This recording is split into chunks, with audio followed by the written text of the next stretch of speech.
하나님께서 물로 세상을 심판하셨던 노아의 홍수 그 사건은 대단히 유명합니다. 물론 우리에게는 은혜 언약으로 무지개 언약이 중심이 되겠지만 다른 사람들에게는 사실은 관심이 가는 것이 따로 있습니다. 성경에 보면 무릇 산 동물은 너희의 식물이 될지라 채소같이 내가 이것을 다 너희에게 주노라. 그래서 이제부터는 노아의 홍수 사건 이후부터는 짐승을 먹을 수 있는 그러한 모습으로 성경이 우리에게 열려있기 때문입니다. 그런데 사실 거기에 단서가 있다는 사실에는 아무도 관심이 없습니다. 그저 다시 한번 강조되고 있는 생육하고 번성하여 땅에 충만하라고 하는 말씀에만 관심이 있고 그것만 충분하다고 생각을 했습니다. 그러나 모세는 이스라엘 백성들에게 단서 조항들을 강조해서 다시 한번 들려집니다. 그러니까 창세기에 이미 나왔던 이야기입니다. 무릇 산 동물은 너희의 식물이 될지라 채소같이 내가 이것을 다 너희에게 주노라. 그러나 고기를 그 생명되는 빛에 먹지 말 것이니라. 빛에 먹으면 안 된다고 하는 것입니다. 그게 단서 조항인데 사람들이 그것을 중요하게 여기지를 않고 지금까지 지내온 겁니다. 물론 유대인들은 정결한 짐승이라도 모든 고기에서 피를 제거한 후에 먹었습니다. 그리고 육류를 다루는 칼잡이가 그때부터 생겨납니다. 우리나라에도 보면 백정이라 그래서 도축하는 사람들이 있는데 그 사람들 또는 유기, 방자를 만드는 사람들은 천민 취급을 많이 받아왔습니다. 하지만 유대인들에게 있어서 이 육류를 다루는 사람들은 그들이 랍비와 동등하게 귀하게 여겼습니다. 코셔라고 그래서 그들의 존경의 대상이 되어왔습니다. 물론 이슬람교에서는 할랄이라 그래서 우리나라에도 할랄 제품이 들어와 있을 정도로 유명해져 있습니다만 유대인들도 가리는 것을 가리는 그 모습으로 코셔라고 하는 인증 제도를 사용하고 있습니다. 대부분 문화권에서는 천시당했지만 유대교 안에서만큼은 이 고기를 잡는 사람들이 대단히 중요한 자리를 차지하게 되었습니다. 우리나라에 그렇게 흔한 맥도날드 가게가 사실은 이스라엘 땅에는 찾아볼 수가 없습니다. 햄버거 가게도 사실은 너무 드물게 있어서 찾아보기 힘듭니다. 대도시에 가야 그저 몇 자리 있을까 말까 합니다. 햄버거가 사실은 돼지고기로 만들고 있는데 돼지고기를 사용할 수 없고 또한 쇠고기나 양고기로 만들 때 거기에 들어가는 첨가하는 것들이 다른 제약을 많이 받기 때문에 일반적으로 그렇게 햄버거 가게들이 나와 있지를 않습니다. 뿐만이 아닙니다. 너는 염소 새끼를 그 어미의 젖에 삶지 말지니라 하신 이 말씀대로 음식 문화와 부딪히게 됩니다. 그들은 치즈를 많이 만들어 먹는데요. 고기와 치즈를 함께 먹을 수가 없게 되어버린 겁니다.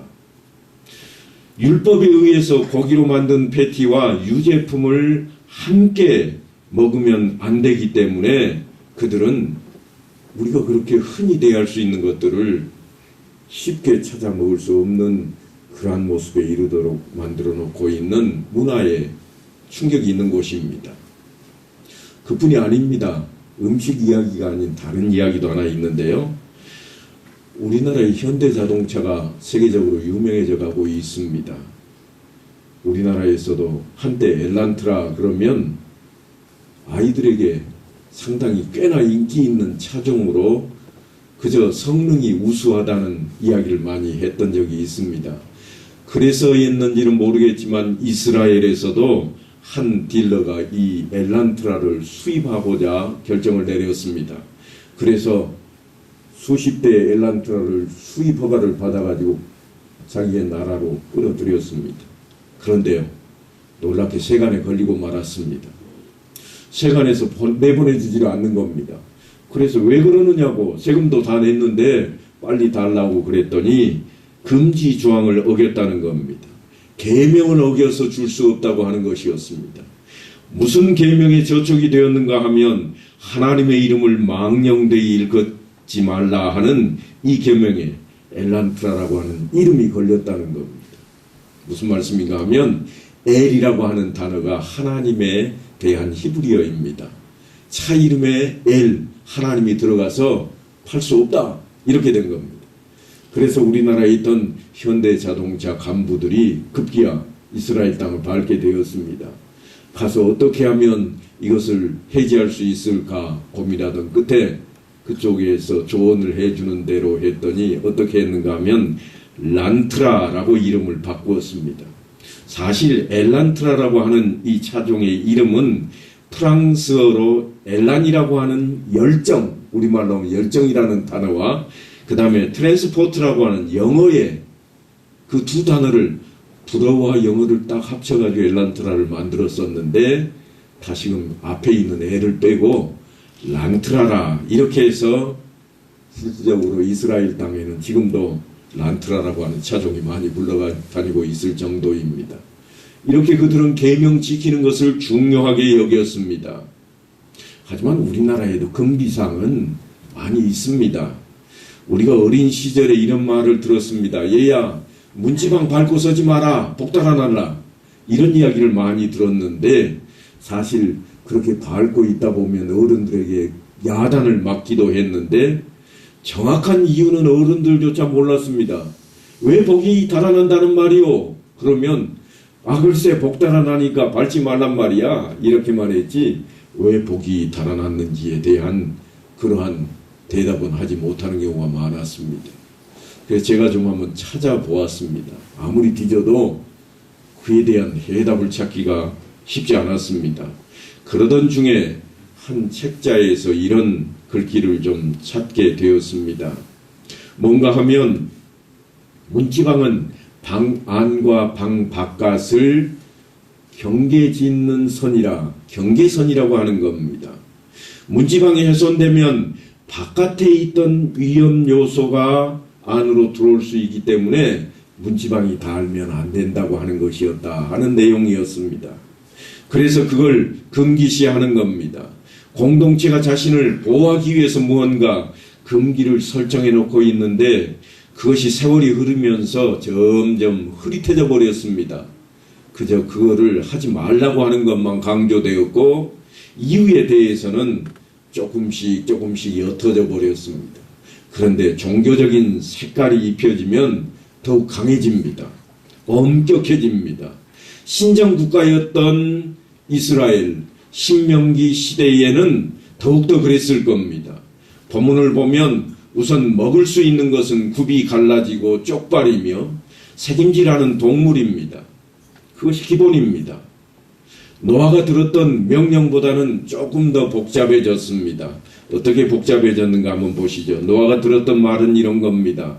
무릇 산 동물은 너희의 식물이 될지라 채소같이 내가 이것을 다 너희에게 주노라. 지금까지는 채소만 먹던 그들에게 고기가 주어진 겁니다. 물론 단서조항이 있기는 했습니다. 그러나 고기를 그 생명되는 피채 먹지 말 것이니라. 살아있는 동물을 잡아먹는 것은 문제가 되질 않았습니다. 그런데 세월이 흐르면서 많이 바뀌었습니다. 아주 복잡해졌습니다. 신명기에 가서는 이렇게 그 내용이 바뀝니다.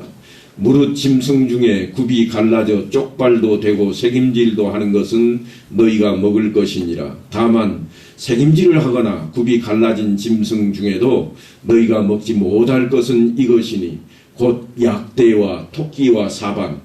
그들은 새김질은 하나 굽이 갈라지지 아니하였으니 너희에게 부정하고 돼지는 굽은 갈라졌으나 새김질을 못함으로 너희에게 부정하니 너희는 이런 것의 고기를 먹지 말 것이며 그 사체도 만지지 말 것이니라.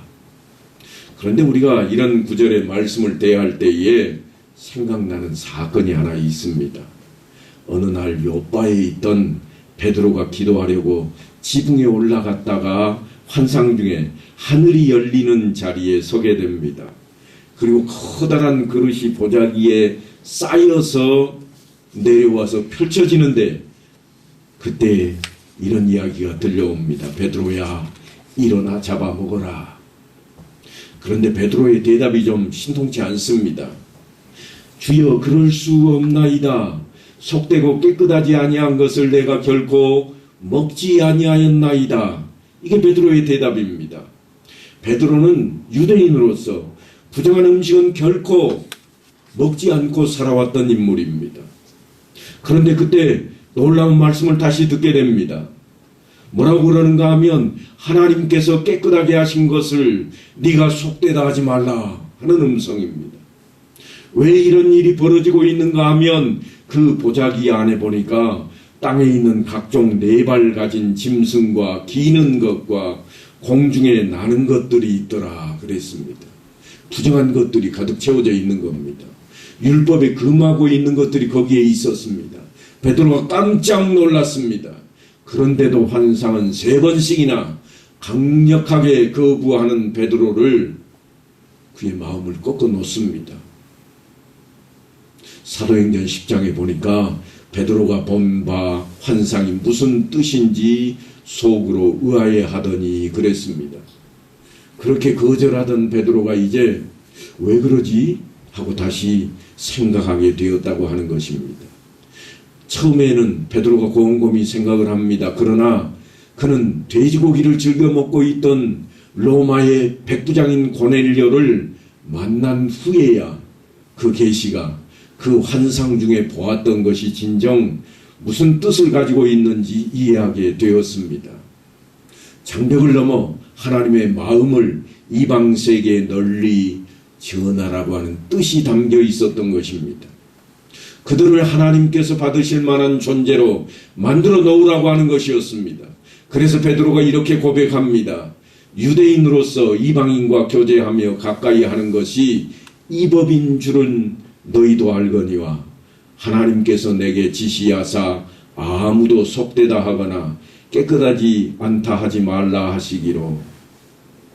그러니까 베드로가 고넬료를 만나기 전까지만 해도 이방인들 만나는 것이 유대인으로서 죄에 해당한다 하는 것을 알았다는 겁니다. 그들과 교제하고 가까이 하는 것은 위법인 줄 너희도 알거니와 나도 안다. 하지만 하나님께서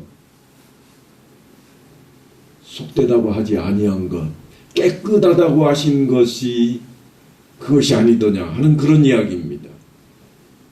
그러니까 어느 민족 누구에게라도 복음을 전하고 사랑으로서 가르쳐서 하나님께서 받으실 만한 백성이 되게 만들어 놓아야 되겠다. 그런 차원에서 이제 우리에게는 정결법이 문자 그대로 적용되지 않는다고 하는 것이 베드로의 사상이 된 것입니다. 사도 바울도 자신의 생각을 우리에게 이렇게 전합니다. 하나님의 나라는 먹는 것과 마시는 것이 아니요 오직 성령 안에서 의와 평강과 희락이라.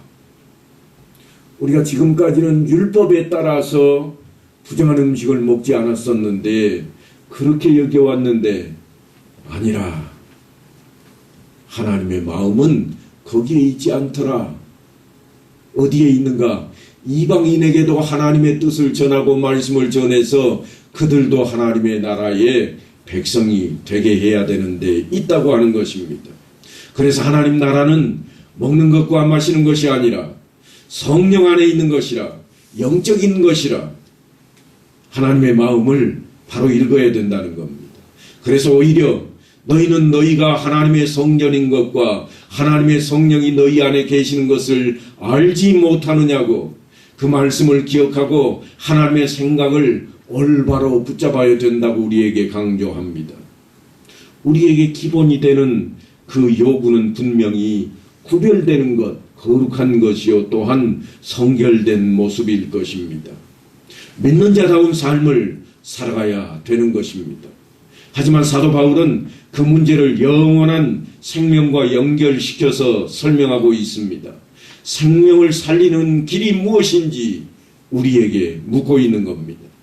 만일 음식이 내 형제를 실족하게 한다면 나는 영원히 고기를 먹지 아니하여 내 형제를 실족하지 않게 하리라. 이 말씀이 무슨 말씀인가 하면 음식이 우리를 실족하게 하는 것이 아니라, 결코 아니라, 그러나 만일 그 음식이 내가 아닌 다른 사람을 실족하게 하는 자리에 있다면 내가 그 음식을 먹지 않고서라도 그를 하나님 앞으로 이끌어내겠다. 그런 뜻입니다. 분명히 우리는 믿는 자로서 구별된 삶을 살아야 합니다. 그러나 믿음이 연약하거나 믿지 않는 자들을 향해서는 그들의 영혼을 긍휼히 여기는 자리로 우리가 나가야 되겠다고 하는 것입니다. 베드로가 그렇게 지키고자 했던 정결의식은 어디에서 왔을까요? 그 정결의식은 분명히 레위기의 음식에 대한 이야기로 전해지고 있습니다. 그러니까 그들이 이미 배웠던 내용인데 다시금 복습하고 있는 겁니다. 신명기의 자리는 그들이 이미 다 배웠던 것을 다시 복습하고 있는 그런 내용들입니다. 레위기 등장했던 그 정결법이 우리의 마음에 단초가 되어서 예배의 공동체로서 구별되고 성결된 자리로 나아가는 우리의 다짐이 되어야 할 것입니다. 오래전에 제가 태국에 여행을 다녀온 적이 있습니다. 단체 여행을 갔었는데요. 현지인들이 즐겨 먹는 요리를 먹어보는 그런 시간이 있었습니다. 처음에는 사실 머뭇거렸습니다. 왜냐하면 그들의 음식은 향신료가 강해가지고 코로 맡아오는 이 냄새 때문에 먹고 싶은 생각이 별로 들지를 않았습니다. 그래서 머뭇머뭇하고 있는데 가이드가 한번 먹어보라고, 누구라도 먹어봐야 된다고 그래서 용기 있는 한 분이 한 점을 딱 입에 넣었습니다. 그리고 난 뒤에 그가 하는 얘기가 뭔가 하면 이렇게 외칩니다. 아로이! 이 말은 태국어로 아 맛있다 그런 이야기예요. 아로이 그러더니 하는 말이 우리를 향해서 맛있다 진짜 맛있다 그러는 거예요. 그러니 사람들이 전부 다 눈이 희둥그레가지고 다 먹기 시작했습니다. 거기 앞에 접시에 있던 몽땅 다 먹어치웠습니다. 맛있게 다 먹었습니다. 그런데 뭔지 모르고 먹었습니다. 닭고기 맛이 나는 것이 칼칼하긴 하지만 정말 맛있었거든요. 그냥 양념에 잘 버무려 놓은 닭백숙 같았습니다. 태국 사람들이 흔히 먹는 그런 음식이라고 그래서 먹었는데 다 먹고 난 뒤에 그 다음에 가이드가 그 음식에 대한 이야기를 꺼내 놓습니다. 여러분 이게 뭘까요? 그러니까 닭고기 아니요? 우리는 다 그렇게 생각을 했죠. 그랬더니 그 가이드가 하는 말이 여러분이 지금 악어 한 마리 해치웠습니다. 그러는 거예요. 악어 고기를 먹은 거였습니다. 여러분 만약에 그 악어 고기를 유대인들 앞에 내어놓았다면 어떻게 됐을까요? 아마 먹은 것 때문에 그 자리에서 토하려고 애를 썼을 겁니다. 지금 그 악어라고 하는 것은 부정한 동물이 되어서 먹을 수 없는 것이기 때문에 먹으면 안 된다고 분류되어 있는 겁니다. 그런데 여러분 그 중에 만약에 나중에 그거 괜히 먹었다고 하는 생각을 가진 사람도 분명히 있었을 겁니다. 왜냐하면 믿음이 좋다고 생각하는 사람은 더욱 그랬을 것이기 때문입니다. 성경에 나오는 대로 좀 구별된 것만 먹어야 되는데 그런 걸 왜 내가 먹을 수 있을까? 안 돼. 그런 생각을 가졌던 사람들이 있을지라도 여러분 한번 가만히 생각해 보세요. 여행 마치고 집에 돌아오면 우리 고향 땅에 와서 낙지가 상에 있으면 먹을까요? 안 먹을까요? 이 좋은 것을 왜 안 먹어요? 먹어야지. 삼겹살을 먹을까요? 안 먹을까요? 맛있는 걸 왜 안 먹겠어요? 누구라도 다 즐겨 먹겠지요. 우리가 그렇게 즐겨 먹고 있는 것들이 사실은 성경 어느 한켠에는 부정한 것으로 기록이 되어 있습니다. 악어는 먹지 말아야 할 부정한 동물로 성경이 분류하고 있고 또한 그 부정한 것들에 대한 대표 주자가 뭔가 하면 레위기 11장을 보면 돼지입니다. 돼지는 굽이 갈라져 쪽발이 돌되 책임지를 못함으로 너희에게 부정하니 너희는 이러한 고기를 먹지도 말고 그 주검도 만지지 말라. 이것들은 너희에게 부정하니라. 우리가 그렇게 좋아하는 돼지고기에 대한 성경의 평가입니다. 그래서 우리나라에 들어와 있는 이단 분파 중에 한 분파는 채소만 먹기를 주장하는 그런 분파들도 있습니다. 채식주의자들이 생겨나는 거죠. 돼지고기에 대한 성경의 평가가 이러한데 그들 앞에 우리나라에서 잘 만들어내는 돼지 피를 넣어놓은 순대를 꺼내놓으면 어떻게 될까요? 아마 기겁을 할 겁니다. 기절초풍할 음식입니다. 하지만 따지고 보면 그들만 그러는 건 아니에요. 예수를 잘 믿는 사람들 중에 간혹 가다가 이야기하다 보면 탕수육을 먹지 않는 사람도 있습니다. 왜 안 먹습니까? 그럼 돼지고기가 들어가서 안 먹는데 자기는 쇠고기만 먹는답니다. 그런데 동해안에 같이 놀러 가면요, 누구보다도 먼저 가서 이 귀한 것을 하면서 오징어회를 먹고 문어회를 먹어 치웁니다. 우리의 모습들입니다. 문화 안에 들어있는 그러한 모습입니다. 대단한 모순이겠죠. 비늘이나 지느러미가 없는 어류 역시 성경은 먹지 못할 부정한 것으로 분류를 해놓고 있습니다. 물에서 움직이는 모든 것과 물에서 사는 모든 것, 곧 강과 바다에 있는 것으로서 지느러미와 비늘 없는 모든 것은 너희에게 가증한 것이라. 그렇다면 하나님께서는 왜 이런 규례를 모세를 통해서 우리에게 들려주고 계실까요? 그 속에 담겨있는 하나님의 뜻은 무엇일까요? 삼겹살과 순대, 홍어와 쭈꾸미, 추어탕, 낙지를 즐겨 먹는 우리에게 과연 이런 규례는 어떤 의미를 가지고 있을까요? 부정하고 정한 것과 먹을 생물과 먹지 못할 생물을 분별한 것이니라. 레위기에는 분명히 그렇게 기준선을 정해놓고 있습니다. 정결한 것과 부정한 것을 가르치는 그 기준을 바라보는 상당히 여러 가지 시각이 있습니다만 먼저는 위생적인 차원에서 바라보기 시작했다고 하는 것입니다. 노아의 시대보다 모세 때에 가서는 더 복잡하게 바뀌어 있는 부분들이 다름 아닌 이스라엘 백성들에게 정결법으로 다가오는 내용들인데 가장 먼저는 위생적인 차원입니다. 그리고 또 다른 것은 사회적인 측면도 있습니다. 레위기에 기록된 정결법은 이스라엘이 추구하는 사회 체제에 대한 신념이 함축되어 있는 그런 부분들이 있습니다. 먹을 수 있는 동물들을 보면 몇 가지 특징이 있는데 그게 뭔가 하면 굽이 갈라지고 색임질을 하는 동물입니다. 다시 말씀드리면 초식동물들입니다. 초식동물이다 하는 이 말씀은 다른 동물을 해치지 않는 평화로운 동물이라 그런 의미입니다. 지느러미와 비늘이 있는 물고기는 어떤 물고기인가 하면 진흙탕 속에 있지 않으려고 하는 물고기들입니다. 그래서 맑은 물을 향해서 나아가려고 하는 그런 물고기들입니다. 그래서 악한 세상에 물들지 않는 성결한 삶을 요구하는 그들에게 이런 모습들이 필요하게 보여졌다고 하는 겁니다. 특별히 다른 동물들을 해치고 잡아먹는 맹금류나 더러운 것을 먹고 사는 까마귀들이 금지의 대상이 되는 것은 다른 사람을 괴롭히거나 더러운 이익을 추구하는 삶으로부터 거리를 두어야 한다고 하는 가치관이 자리를 잡았을 것입니다. 그런데 우리에게 가장 관심이 되는 동물은 아마도 돼지일 겁니다. 대표가 되니까요. 돼지는 본래 잡식성입니다. 모든 것을 먹어치웁니다. 특히 황량하고 덥고 건조한 환경 속에서 돼지를 기르기 위해서는 막대한 비용이 소요된다고 그럽니다.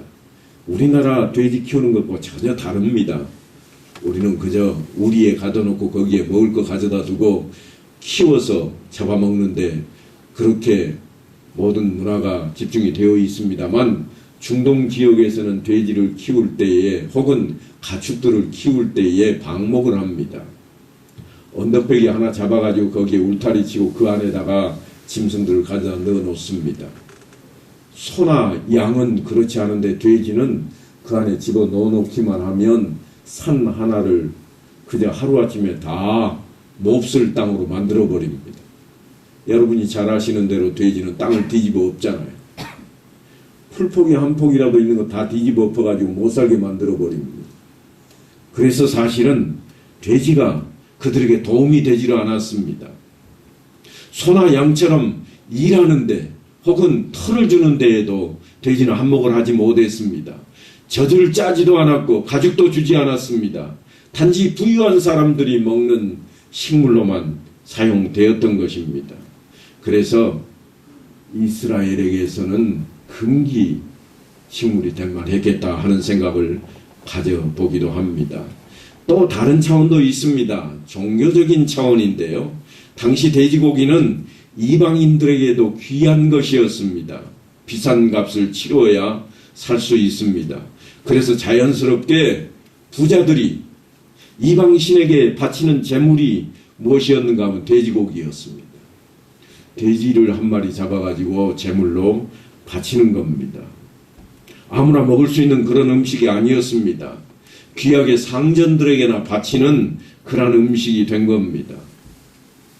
뿐만 아니라 이방신에게 바치는 제물을 하나님께 제물로 바칠 수는 없었을 것입니다. 여러분, 우리에게도 가까이 다가와 있습니다. 그저 세상 사람들은 차를 한 대 사거나 집을 한 채 마련하면 가장 먼저 하는 것이 뭔가 하면 고사를 지내는데, 고사 지낼 때 제물로 뭘 드리든가요? 돼지머리 아닙니까? 다른 동물들도 있는데도 불구하고 돼지머리를 제물로 드립니다. 그러니까 유대인들이 볼 때에는 이것은 하나님 앞에 제물로 쓸 수 없는 것이야, 그렇게 생각할 수밖에 없는 것일 겁니다. 정결이라고 하는 것은 제사나 예배에 참여할 수 있는 상태를 의미하고, 부정은 제사에 참여할 수 없는 것을 나타냅니다.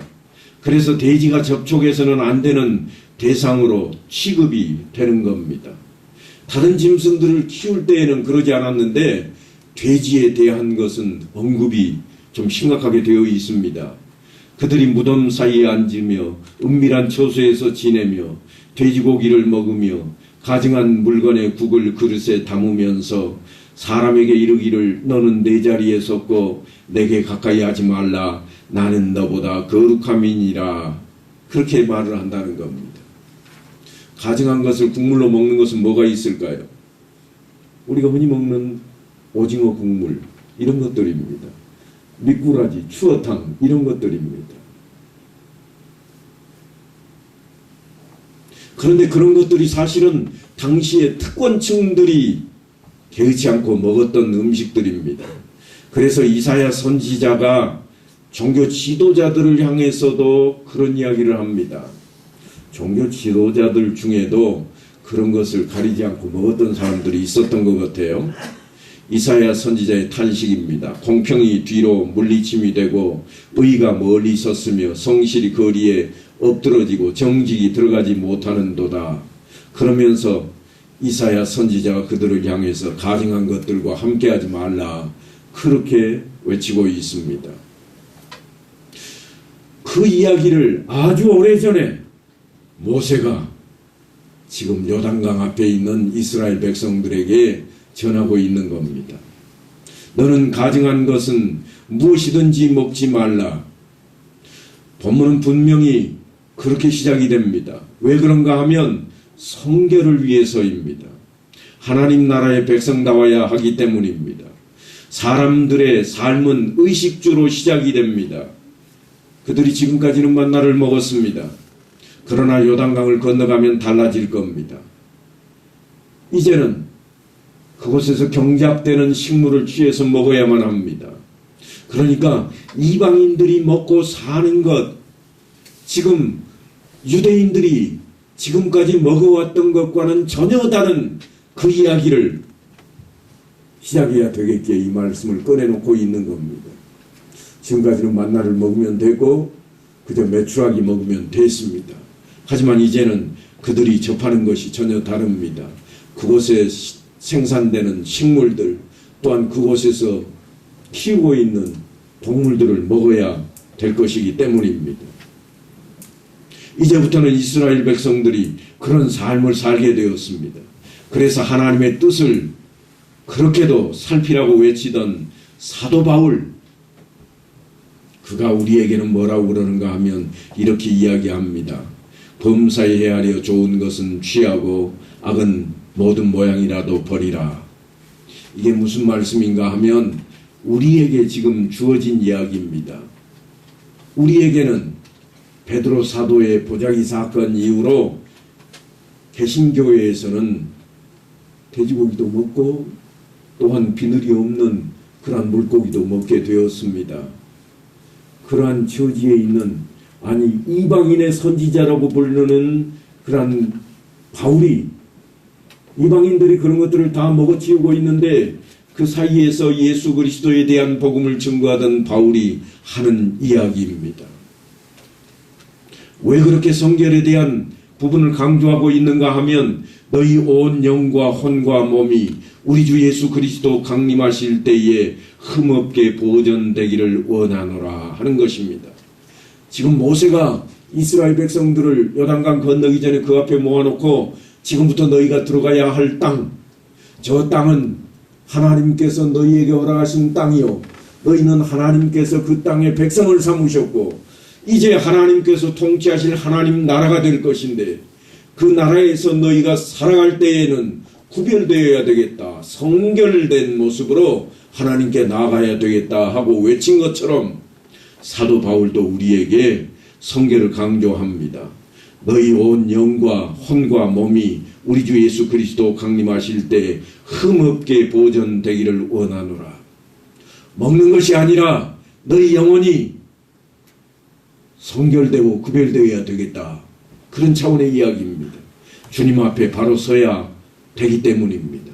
하나님 나라의 삶을 추구하기 위해서입니다. 하나님께서 택하시고 하나님께서 허락하신 그 땅에 들어갈 이스라엘 백성들에게 성결이 요구되었던 것처럼 오늘날 우리에게도 성결한 삶이 요구되고 있습니다. 몸의 할례보다 마음의 할례를 요구했던 것처럼 입으로 들어가서 몸에 영양분을 공급하는 음식보다는 귀로 들려지고 눈으로 읽혀져서 우리에게 영의 양식이 되는 말씀대로 살아가는 것이 우리의 삶에 요구되고 있다고 하는 것을 잊어서는 안 될 것입니다. 우리가 구약 성경을 통해서 정결한 것과 부정한 것에 대한 이야기를 읽고 있지만 사실 우리에게는 우리 영혼에 대한 정결한 것과 부정한 것을 기억하시고 우리가 무엇을 금해야 될 것인가?